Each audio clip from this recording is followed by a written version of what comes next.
And welcome back to another edition of the Blue Review, a special Thursday edition as we are joined by the one and only Bruce Kuntz of Dodgers Digest, one of our main sources to get the news on prospects, the farm systems, a good friend of the Blue Review here. So thank you for joining us, Bruce. Before we get into anything, how you doing, my man? I'm doing great. Appreciate you guys having me on here. Lots to talk about in the prospect world, so this should be a fun one. Yeah. All and any questions you have in the chat, please send our way. I'll be fielding them for Bruce as Marcus and Greg, who we see above us, will be answering. Oh, look at that. I never get that right. Marcus over here. You're usually Nope, pretty Marcus good. over No, here. no, you've Greg been over here. getting better. Yeah, it's all right. It's all right. It's all right. Yes. So everyone is here. It's a full house. But before we get into anything, I want to remind everyone that here at the Blue Review, we're presented by LAX. Our friends at LAX, as you can see, some new gear. Shout out to them. Our friends at LAX are changing the travel experience, just reducing traffic, saving guest time. So if you want to find out more, head over to flylax.com/transforminglax. But enough of that. I want to talk prospects. So Greg, I will toss it over to you. Let's get into this. Let's talk some farm systems. Yeah, great. All right, Bruce, thank you very much for coming on. We are very appreciative of you doing it. I don't know enough about the prospects, and you are the person to go to for this because I don't know if Marcus, I don't think you're deep into the AA system at Tulsa. Not anymore. No. No. My Baseball America subscription has lapsed, so I'm not as deep in it as I used to be. So the first thing I want to know really is who the hell is Braden Fisher that got traded for Cavan Biggio? Because I had never heard of him until yesterday when I saw that he was traded for Cavan Biggio. Yeah, Fisher's had a tumultuous rise up through the system. He was drafted in 2018 and struggled out of the gate. Didn't look like he was going to make it very far, but he was able to battle through it, wound up being converted from a starter to a reliever. And he had been drafted out of high school, so he's still only 23, I think it is. Worked his way all the way up to AAA this year. He has some good stuff for sure. On my top 60 preseason prospects list, I had him in the honorable mentions. So I think he's capable of being a big league reliever for sure. But I don't think he's the kind of prospect that you really lose sleep over losing if you're able to get an upgrade to the big league team like the Dodgers think Biggio should be. Well, you talk about, one of the moves, obviously, the big move for Biggio coming over was that Miguel Vargas goes down. So now he's back in AAA. James Outman is there in AAA. It feels like the Dodgers have a lot of outfield prospects, but none who really have yet to really crack through. What is the future for Outman, for Vargas? I mean, are these guys, will we see them again? Or are they going to, end up kind of languishing where they are in OKC for a while? I'd expect both those guys to be back up for sure at some point. Outman, since he went down, has looked like himself again, which is definitely good after how badly he struggled to start the year in the majors. And for Miguel Vargas, it's not anything really his fault that he's back down in AAA. He did a great job up in the major leagues in the limited playing time he was given. And I think it just goes back to that. There's limited playing time. And ultimately for him and his development, it's important to get consistent at bats, be in there every day, and that's only possible in AAA right now for him. Is it possible that for Outman that he just can't hit major league pitching and he's a 4A guy, I like to call him, and I'm sure you've heard that saying before, but a 4A guy that's really good in the minors but just can't get it done in the major leagues? I mean, I know he had his moments last year, but hasn't seen it this year. Is that possible, and that he is somebody that could possibly be moved at the trade deadline? I wouldn't go that far yet. I think that his season last year it wound up being a really, really good campaign overall for a rookie. Things were really ugly this year for sure, but I think that with the proper adjustments, which he seems to be making in AAA right now, I think he's going to be a major leaguer for a while. It also helps that he, worst case, can be a glove first guy. He's a good center fielder, and that'll play in the major leagues no matter what. So even if he winds up just being a platoon kind of guy, play against right-handed pitching and play good defense in center field, I think he's definitely valuable at the major league level long term.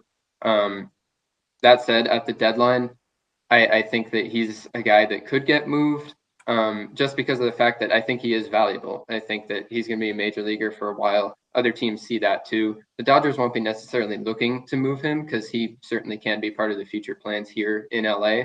But I think he's a guy that other teams would value for sure. By the way, Bruce, if you haven't checked it out, go find him over on Twitter at bnicholas7. Nicholas spelled like the golfer, Nicklaus. One of the things he wrote back in March was a preseason top 60 prospects list, and that's absolutely worth checking out if you haven't done that already. One of the names that we've been hearing for a couple of years now is Diego Cartaya. Sort of kind of made a splash, has gone through his struggles. What is his future on a team that really has committed to Will Smith, at least for the foreseeable future? It's definitely tougher to tell for Cartaya right now. I think by most accounts, Dalton Rushing has taken the top spot in the system in terms of catching prospects. So that muddies the water already. And then when you talk about Will Smith being extended for a decade, that makes it even tougher. I think Cartaya still has a future as a prospect for sure. It's not as bright as it would have been if you asked me 2 years ago, just because of the struggles that he's had at the plate. But I think that overshadowing or those struggles at the plate have overshadowed the strides that he's made on defense. He's a good defensive catcher, and he's going to be a major league quality defensive catcher, even if he winds up hitting in the bottom of a lineup, even if it's not the Dodger lineup. I think that there's a major league player there eventually. There's still things that he needs to work through in Double-A, and it's looked better this year than it did last year. He's looked a little bit closer to the old Diego Cartaya at the plate. But yeah, it's tough to forecast his future in the Dodger system right now, just because Will Smith behind the dish for 10 years, Dalton Rushing still in the system as well. There's other guys too that this system is just stacked with catching talent. So Cartaya definitely has a tough future to look at right now.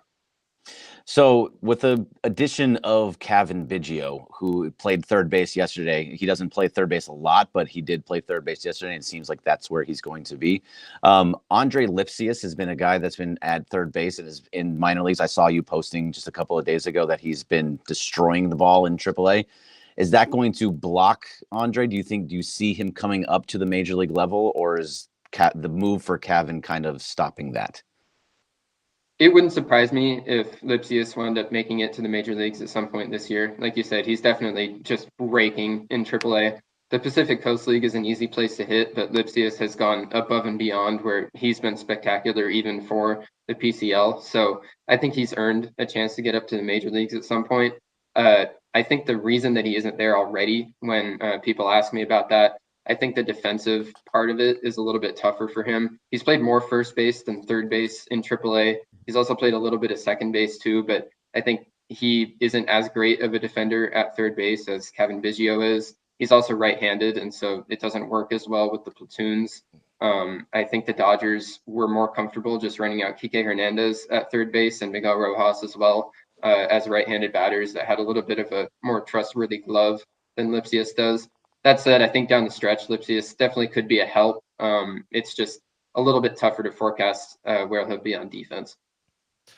I want to talk pitching and specifically, I guess, philosophy with this club, because we have seen, especially in recent years, they are not afraid to go in and bring in veteran talent, especially in the bullpen. I mean, we talk on the show about guys like, Hudson, what Blake Trinan could possibly be over the long term.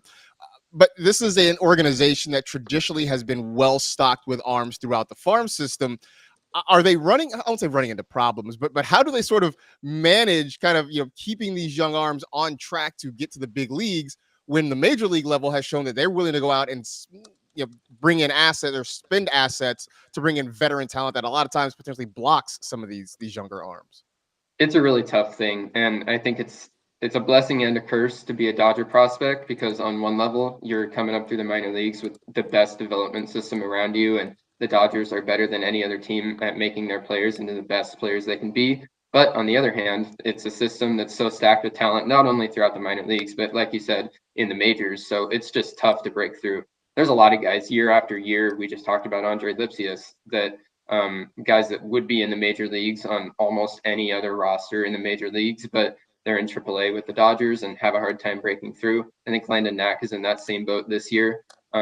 So the Dodgers get the best out of their guys, but yeah, like you said, it's tough to finally break through and establish yourself in the major leagues because there's so many limited opportunities with how stacked the major league roster is. So to keep on with pitching, is there a guy besides Landon Knack? Are there a couple guys that we could possibly see be next in that pipeline? Because you went through the Kershaw and Bueller and all the other guys that have come up, Bobby Miller, that have Gavin Stone. Who are those next guys that are going to be coming up at some point? And I think, and possibly being blocked with Glasnow, Yamamoto, hopefully Roki Sasaki next year, Bueller, all the names that we just mentioned. Yeah, I'll give you two. River Ryan just is on his rehab track. He started the year late because of a shoulder problem, but he appeared in the Arizona Complex League, then made a rehab start in Single A. He's on his way back. Once he's in Triple A and he's built all the way back up, I'd expect him to make some major league starts down the stretch this year. And then a guy that I think is a little bit under the radar as a candidate to make it to the majors is Justin Robleski. He's been in Double A this year, been fantastic. He's got great command, great stuff, and he throws lefty too, so that's always a plus. I think those two guys both could wind up getting some major league innings down the stretch, especially Ryan, just because I think he's a little bit closer, but I think they both could wind up helping the major league squad. One of the things you recently wrote about a big signing. We know Roki Sasaki is allegedly on his way. You were looking forward to seeing him, but you also mentioned a guy from Taiwan, Coaching Sin. If I'm not butchering that too badly, but give us a little bit about who he is and what the Dodgers are hoping for out of this. Yeah, there's not a ton of information out there about him. He got a pretty solid bonus there on the IFA market, and so that's always exciting. He's a 17-year-old outfielder who the Dodgers will pick up, and he'll most likely be coming over here stateside at some point, maybe this year or early next year. I think it's always good the Dodgers pick up those kind of guys. They have such great international scouts, so they're able to find diamonds in the rough all over the place in the international market. So yeah, I think the Dodgers had a ton of leftover international free agent money this year. They just didn't spend very much, which is very unusual for them. And you can connect that in a couple of ways. First of all, it leaves room open for a signing like this. And then also it leaves room open. The main way to look at it is for Roki Sasaki this winter, if he winds up being posted, which is still an if, there's money to give him. And the Dodgers, I believe, still have the most IFA money left out of any team in baseball. So we've seen guys like Paul Skeens come up recently that throw 103 miles an hour. Hunter Green comes up and he throws a billion miles an hour too. Do the Dodgers have that guy in their minor league system right now? Someone that's throwing gas over and over again and blowing guys away? Yeah, they have a couple of relief pitchers who are doing it really well. Edgardo Henriquez, I think, is the guy that's closest to the major leagues. He's throwing absolute gas. He missed last year because of Tommy John surgery and has come back this year and risen all the way from Single A to Double A already. He's been really impressive, and he's going to wind up being rostered in the offseason for sure to be protected from the Rule 5 draft. And then on the starting pitching side, I would say River Ryan is a good comparison there. Doesn't quite throw as hard as those guys that you mentioned, like Hunter Green, but he reaches 98s, 99s fairly often on the mound. And as a starter, that's all you could want. And Ryan is super talented. I'm really excited that he's back healthy, working his way back, and I'm looking forward to his debut whenever that comes. You mentioned Dalton Rushing and how he looks like he's past Diego Cartaya. Catcher, first baseman. We sort of talked about, look, if he were just a catcher, you could find a way to move him somewhere else and try to get him to the big leagues. Problem is there's a guy at first base who's kind of got that spot locked up. I mean, now we're talking about, guys who can come and play third base. It feels like he's another guy, though, who is sort of supremely blocked regardless of his talent because the Dodgers are so stacked. I mean, what do they do? I don't think they want to move him. I mean, what do they do with him right now? It's tough because Dalton Rushing is so talented, especially at the plate. He's just such a great hitter. And the thing that I think I'd be on the lookout for him, what I would do if I were the Dodgers in this situation, I'd put him out in left field, get a few reps out there and see what happens at some point down the stretch this year. I think he's got the athleticism to handle it. And I think his bat is good enough that it could play in a spot like left field where you really need a big stick.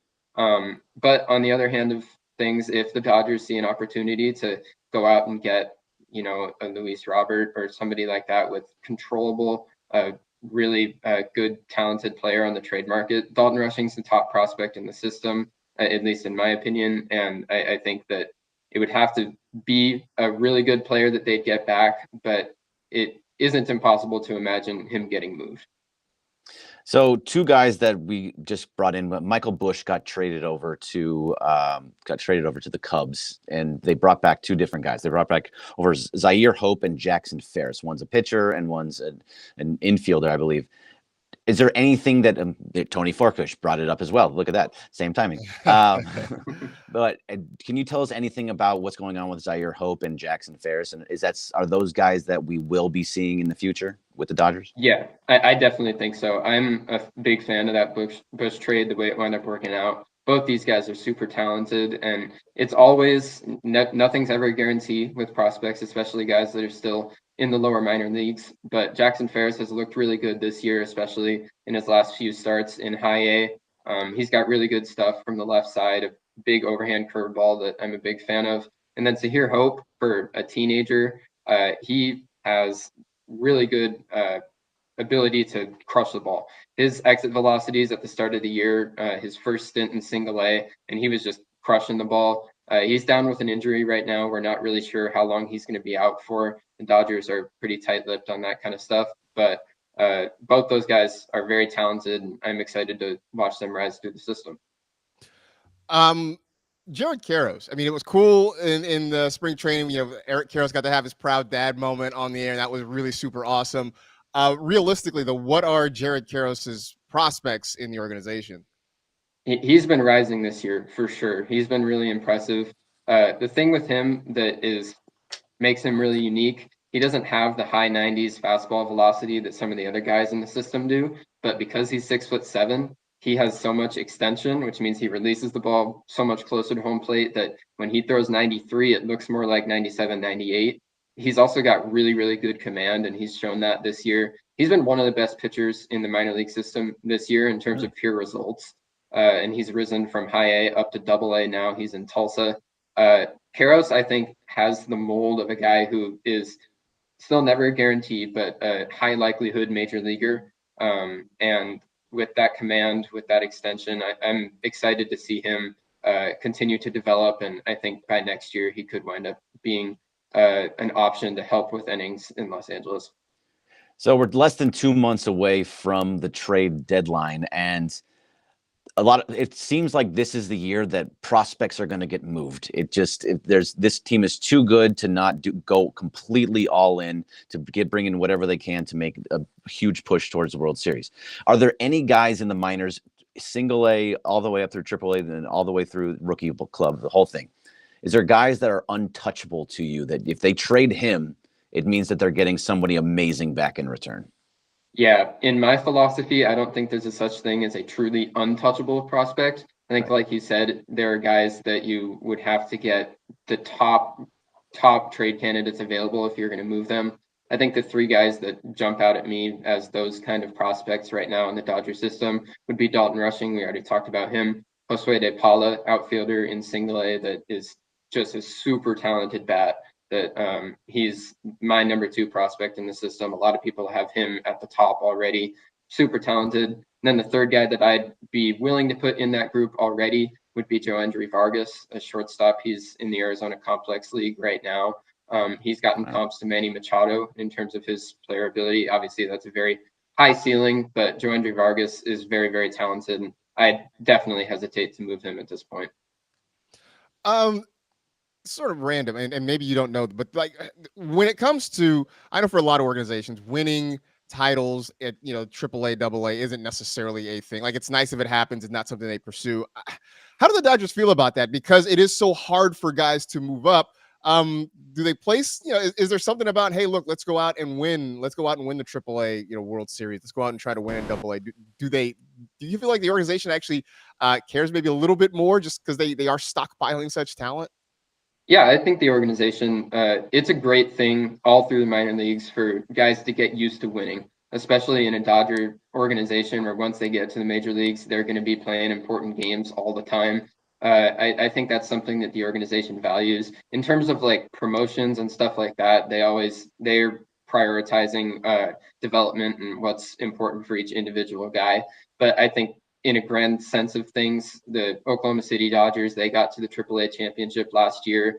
And the organization just does a lot of winning from top to bottom. And I think that's definitely something that's valued for every prospect, young all the way up through AAA, to get used to winning and know what that feels like to show up to the ballpark every day with those kind of expectations. So where is this Dodger minor league system at? They were, for a long time, they were right at the top, 1, 2, but I've seen other ones where it's gone down because they've brought guys up. But they still have a really strong system. Are they still in the top 10? Have they kind of fallen out of that now? Where are they in that, around there? I'd put them in the top 10 for sure. I don't think the system is as top heavy right now as it has been in the past with prospects and, the top 10, anything like that. I think Dalton Rushing probably falls in the 20 to 30 range in baseball, which is still very good. But there aren't as many top 100 prospects in the system right now as there have been in the past. The thing with this Dodgers system, though, is it thrives with depth. It's the best system in all of baseball in terms of you can go down the list and find 70 plus quality prospects in the Dodgers system. No other organization has that.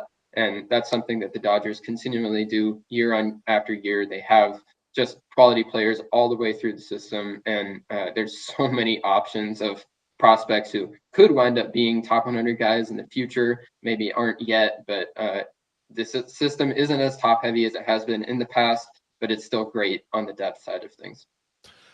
We are about a month away from the draft. Have you thought of any particular spots that they may try to target? Look, the Major League Baseball draft is vastly different than the NFL draft or the NBA draft, something like that. But are there maybe some spots that this organization wants to try to go after and solidify? I'd be looking probably outfield, maybe a pitcher.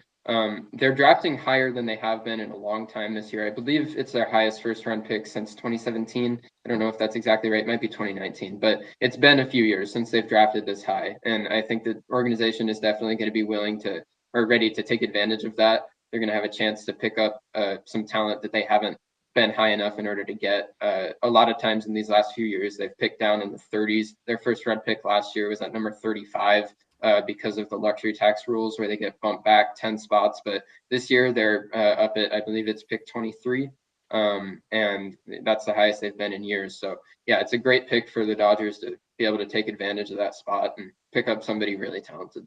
All right, so last thing for me, because we got to get out of here pretty soon, but how did you get into all this? Like, how did you get into just looking into the minor leagues and following it? Do you go to games? Do you just find links online? Like, how do you find time to look at every single one of these prospects? It's amazing, because I could never do it. I appreciate it. My senior year of high school, I wanted to get more into the prospect world, and I created a Substack, and I just decided I'm going to dive into it and just write along the way. And soon enough, I pretty much knew everybody in the system. And I spend a lot of time watching minor league ball. I attend games when I can, but I really enjoy the minor league side of things. I feel like that it's pretty down to earth. It's raw. And I love following the minor league and prospects, especially within the Dodger system. It's great for me with guys like Andy Pages who have come up this year. I love seeing guys who I've followed for a few years make it to the major leagues and find success. I think it's really a blast to follow a lot of these prospects. All right. Thank you very much, Bruce. Sorry, we have to be out in just a minute. Thank you very, very much for doing this. It's been very informative for me, especially, but you make sure to follow Bruce at bnicholas7. It's NICKLAUS 7. And he always has great stuff. If you want to know anything about Dodgers prospects, this guy knows everything. So we're going to let you go from there. Is there anything that you want to promote before we let you go? Yeah, just check out Dodgers Digest. That's the site that I write for. You can also follow me, bnicholas.substack.com. I haven't had any stuff going up there in a little bit, but I'm planning on restarting that pretty soon. So yeah, those are the two places most of my content goes. I also write a little bit for justbaseball.com. Thank you guys for having me on here. This was a lot of fun, and I really appreciate it. Thank you. All right. Thank you, everyone.